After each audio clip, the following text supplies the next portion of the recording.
मौलवी की अजान से गुरु की प्रभात फेरी तक, मंदिर की घंटी से गिरजाघर की गुनगुनाहट तक, 130 करोड़ की आबादी वाले इस भारत देश को गोंद की तरह जोड़े रखता है इस देश का संविधान।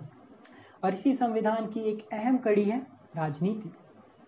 भारत के अगर एक आम आदमी को इस राजनीति पे पूछा जाए तो पैसा, ताकत, पहुंच, घूस, घोटाले जैसे मत सामने आते हैं। वह यह कहने से बिल्कुल नहीं कतराता कि देश की राजनीति की नब्ज बिल्कुल थम गई है। पर ऐसा क्यों?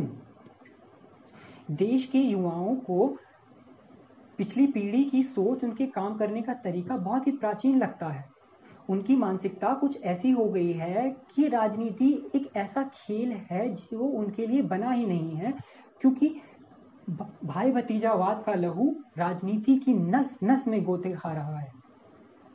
भ्रम की इस आंधी में कुछ हिस्सा शिक्षा प्रणाली का भी है, जो एक लंबे अरसे से सामाजिक अध्ययन जैसे विषयों को नकारते आ रहे हैं, उनको नजरअंदाज करते आ रहे हैं।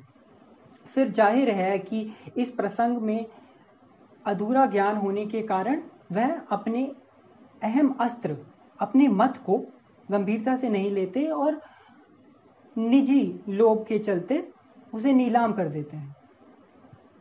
फिर जो सत्ता लेके बैठे हैं उनसे तो विकास की उम्मीद क्या ही करनी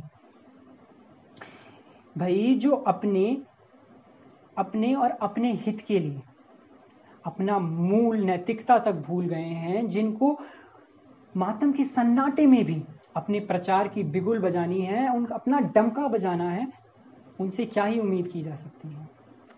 फिर माना ज्यों त्यों विकास के नाम पे काम के लिए पैसा आया भी तो उस पैसे पे किसी की नजर नहीं गई। कतरा भर किसी ने नजर डाली भी तो राज बदल गया, राज बदल गया तो ध्यान बदल गया, ध्यान बदल गया तो वो पैसा ठेकेदार डकार गया। इन सब कारणों के चलते हालात कुछ इस प्रकार हैं कि जो काम सालों का है वो दशक का हो जाता है, और जो दशक का काम है वो शताब्दियों का बन जाता है। इन सब विचारों को अगर थाम कर देश की राजनीति की नस टटोली जाए तो यह महसूस किया जा सकता है कि नज्म की धक धक बहुत मध्यम है, वह धीमी है पर थमी नहीं है, वह मरी नहीं है। अगर हम सब देशवासी जागरूक हो जाएं, सच व फरेब के बीच में अंतर करना सीख लें और अपने मत का महत्व लगातार समझें और उसे आगे ले जाएं, तो शायद जो काम शताब्दियों और दशकों के लिए टाला गया है वो कुछ सालों में ही हो जाए। हमको यह बात अपने जहन में गाड़नी होगी कि